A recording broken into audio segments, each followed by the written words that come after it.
naman. Kasi ako kasama si Marian. Pero nung una, siyempre ako, hindi ko lang siya makakatrabaho. Nanunod lang ako sa kanya. Tinitignan ko lang, tsaka, hello, Maria. Ang ganda na nagkapayat. Napaka-fragile mo. Yan, kita. Beso-beso. Tapos balik na ako sa baba. Si Maria doon na sa kwarto niya. Pero minsan lang kami nagkaka-eksena. But lately, this is what I felt. Parang close na, or something, getting there, you know, yung ganon, parang, yeah, it's more than just, hi, hello, you know, parang, at saka nung una, natatakot ako, tsaka, parang, there was some, hindi na ngayon, yun, medyo ilag ako, tsaka siguro, baka ngayon dahil tagahanga niya ako. Okay ba? Gandang-ganda ako dito sa bahay. Oo. Yun lang. Miss Marian, your reaction lang po sa sinabi po ni Miss Marisa na tagahanga niya daw. Okay naman.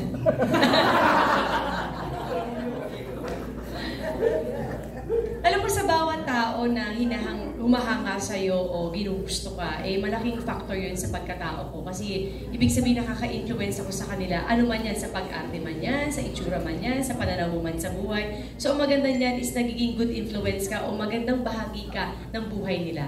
Blessed ako pag may mga ganong tao sa akin. Thank you. Your second question okay lang was po. Gcash. Sino may Gcash? Yung second question po is for Sir Arnold naman. Well, medyo emotional ka kanina. Bakit? Nabigla lang ako nung pagkakakita ko. Hindi mo in-expect na. Hindi ko na-expect na ganun kaganda. Kasi yung nakita ko talaga ang ganda, pati mga kulay, lahat. Baka matamaan siya ng tao. Pero first time mo na magawa ng ganitong project? Yung ganyan na may alien, and sa dami ng project mo. Dami naman nun Pero ito, bigla lang ako. Tapos yung working with Marian, yes, kumusta first pa? time. Kumusta siyang? Okay naman. Katulad nung sinabi nyo kanina, at first, siyempre. Pero ngayon, parang nagkaintindihan. Kumbaga nagpanagpo na yung mga kamay. Sa simula na parang medyo nakakailang siyempre kasi hindi mo, ngayon first time mo di ba, sa kanya. So, until finally. Yes. So ngayon, kumusta na kayo sa set? Ay, super. Kahit kwentuhan. Super saya talaga kami. Wala. Naglalaro lang. Oo, saya. Pati mga sila. Mir, lahat. Sinong madalas mong ka-eksena? Si Venus. Si Max?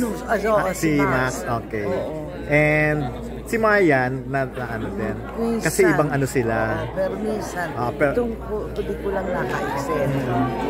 Pero, ba't gusto mo pa rin gumagawa ng project? Like teleserye? Bakit, di ba? Nalilibang at saka sarap. Masaya. Naiiba naman. Ibang ka na. Busy rin naman ako sa bahay. Yun nga Tsaka sa business. Pero siyempre, iba to. Pagka ito, pag meron akong project, lahat, pati mga anak ko natutuwa. Iba na naman. Pero may mga limitasyon na.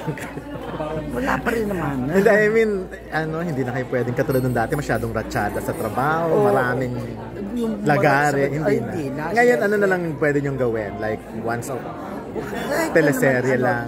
Kahit na pelikula, wag lang yung sabay-sabay. Hindi na rin naman uso ngayon yung lagari, di ba?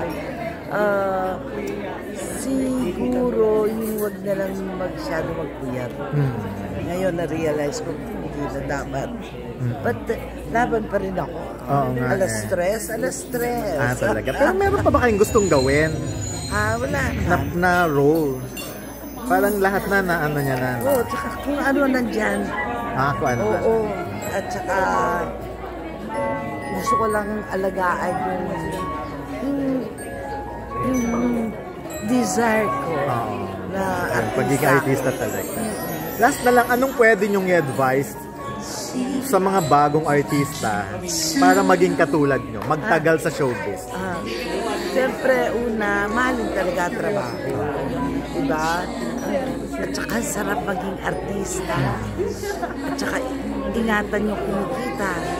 At saka saan kahanap ng trabaho ang artista? Libre sa pagkain sa set.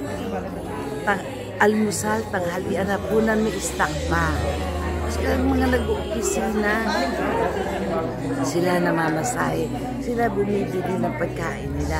At na-realize ko, ang swerte namin nagtatrabaho dito sa industriyang ito. Lalo na kaming artista, mas privileged, no? Tsaka, pagka talagang minahal mo, maraming pera papasok, pero kailangan maingatan. At saka huwag lalaking ulo. Oo, talagang yun. Kung may nakatapak ang paa sa lupa, dalawang paa. Wala pa naman kayo nakakatrabaho na lumaki ulo? Wala naman. Na parang malaki ang ulo pala? Wala na, hindi na. At hindi nyo na napapansin siguro yung mga Oo, tsaka ngayon ang kabataan, marunong na kasi may mga manager. May mga companies, the studio takes care of them, di ba? Napapangaralan niya, na-advisean. At saka, money conscious na sila, marunong sila hamakap ng pera nila. Hindi ka tulad ng mga panahon ito. Walang kaibahan. So, maraming libre ngayon. Di ba? Sponsor. Lalo sa social media, daming binibigay. Okay. Last na lang, anong pwedeng advice kay Marian? Kay Marian? Although si Marian halos nasa kanya na lahat eh. Oo. Pero coming from a veteran kasi, malaking bagay din. Siyempre, yun nga, keep up niya yung pagiging makaibigan niya sa mga kasamahan. Natutuwa ako sa kanya kasi talagang tagahanga ako sa kanya sa artista. Pero mas nahahanga ako si Dingdong Dantes kasi parang bait na bait ako kay Dingdong. Okay. Kaya, yun, ang wish ko is for them to be happy. You know? Okay, thank you po.